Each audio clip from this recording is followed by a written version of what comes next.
Ganesh ji free कब रहते हैं? तो हमने कहा अब ये तुम्हारे ऊपर, हमको तो मालूम भी नहीं, हम तो अपॉइंटमेंट लिए भी नहीं उनसे, तो तुम्हें ज्यादा स्मरण हो।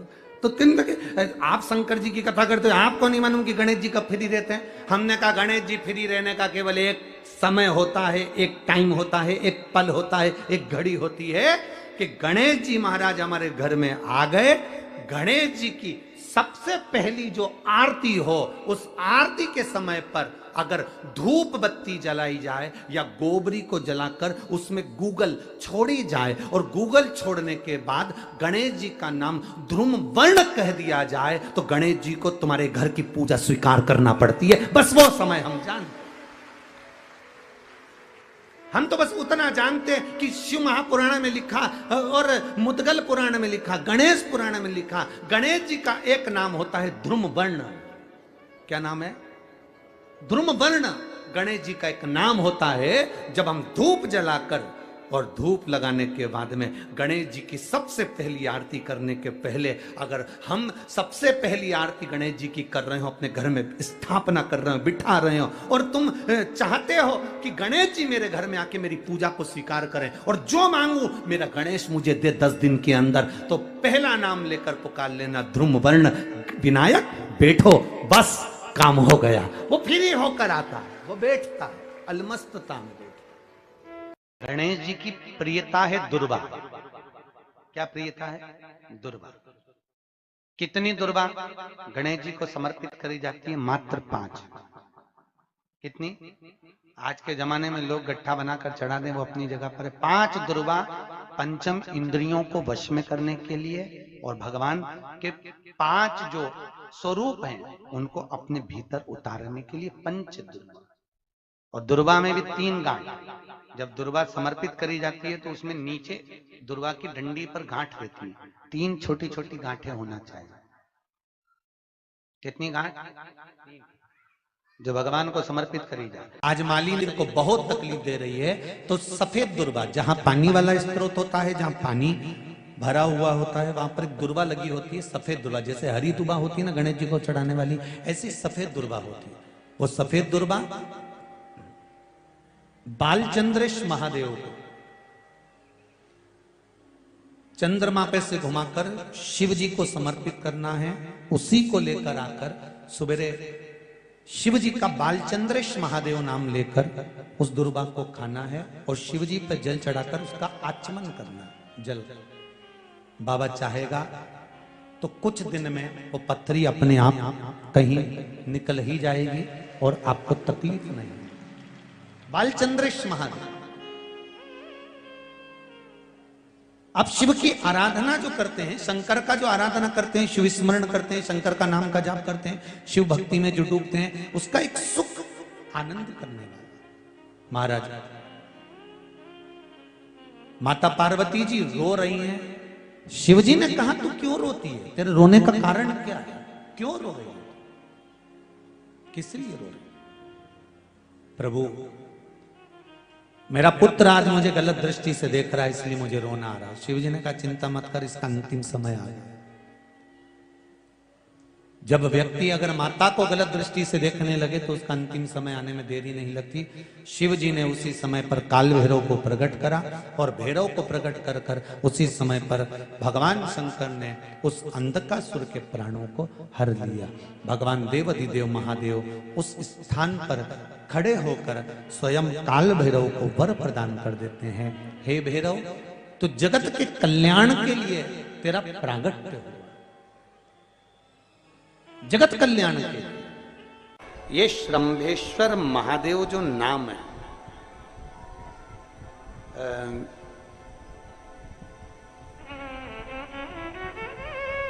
भगवान शंकर ने सारे 33 कोटि देवताओं को अपने अंदर समाहित कर कर ये रूप रखा था श्रंभ पक्षी। 33 कोटि। मान लो आपके ग्रह अनुकूल नहीं चल रहे हो, कोई कह दे कि मंगल बेकार है, कोई कहे शनि बेकार है, कोई कहे रवि बेकार है, कोई के बुध बेकार है, कोई के गुरु बेकार है, कोई के शनि बेकार, कोई के ये बेकार, कोई के तुम्हारा ग्रह बेकार चल रहा है, तुम्हारी किस्मत बेकार चल रही है, तुम्हारा भाग्य बेकार चल रहा है।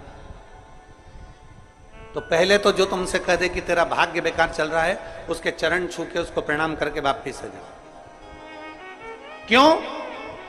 जिसने पृथ्वी पर जन्म दिया, जिसने नेत्र दिए, मुख दिया, हाथ दिए, पांव दिए, पूरा शरीर दिया, सारी इंद्रियां दी, रहने को घर दिया, खाने को अन्न दिया, अगर कोई तुमसे कहे कि तेरा भाग्य बेकार चल रहा है, तो पहले तो उसको प्रणाम कर कर वापिस आ जाओ। एक शब्द में मत सुनो, वापिस आ जाओ।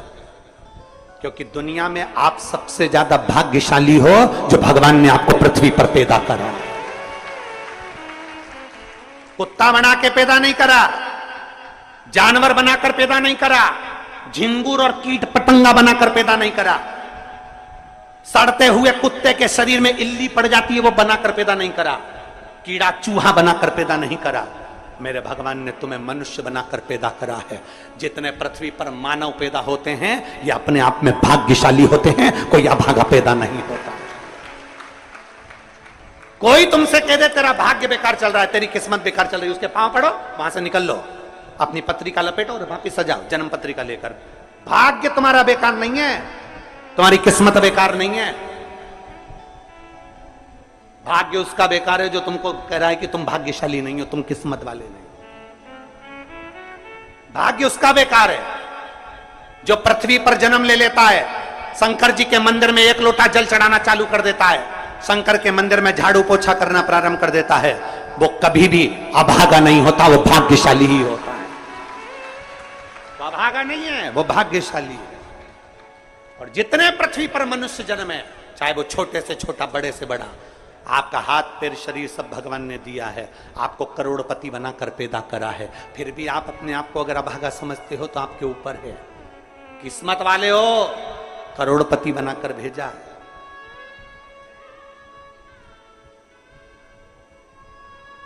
कुत्ता 1000, 10,000, 20,000, 25,000, 50,000 में बिकता है।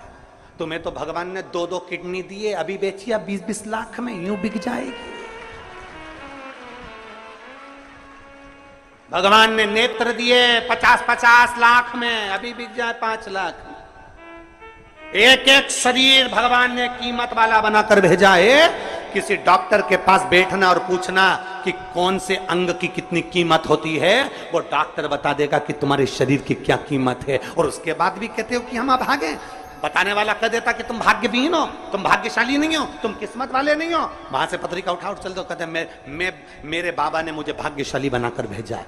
और अपने हाथ में वो बल होता है कि आप स्वयं इतनी मेहनत कर कर आगे बढ़ सकते हो कि अपने आप किस्मत वाले बन सकते हो।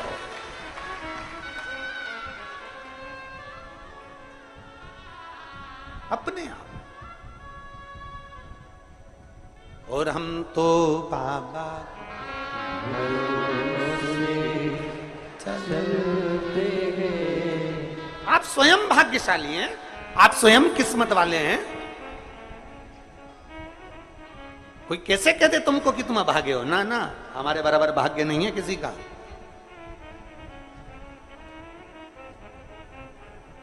तुम्हारी ग्रह खराब है, तुम्हारे ग्रह खराब है। संभेश्वर महादेव का नाम 7 कनेर के पुष्प, कितने? 7 कनेर मालूम है? ये रोड पर जो जाते हो डिवाइडर में पीला पीला फूल लंबा, जो कि पशु पक्षी कोई नहीं खाता, जहरीला फूल माना जाता है। कनेर के 7 फूल, एक बेलपत्र। जिस समय पर कनेर का फूल बेलपत्र के साथ चढ़ाया जाएगा तो 7 कनेर के पुष्प सीधी बेलपत्र पर आपको रखना। 2-3 प्रदोष कर कर देखना।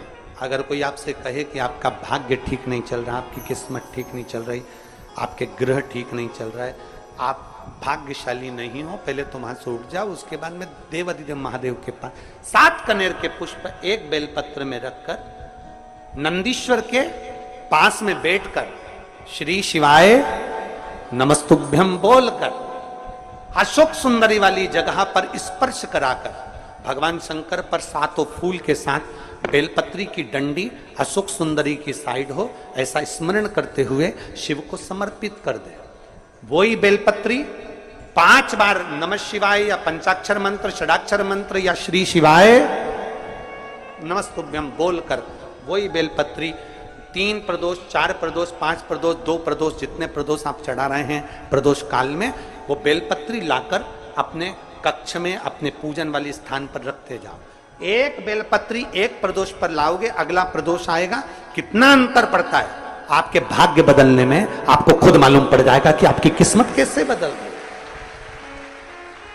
मेहनत आपको करना है, परिश्रम आपको करना है, लगन आपको लगाना है, और बेलपत्री और कनेर का पुष्प शिव को चढ़ा।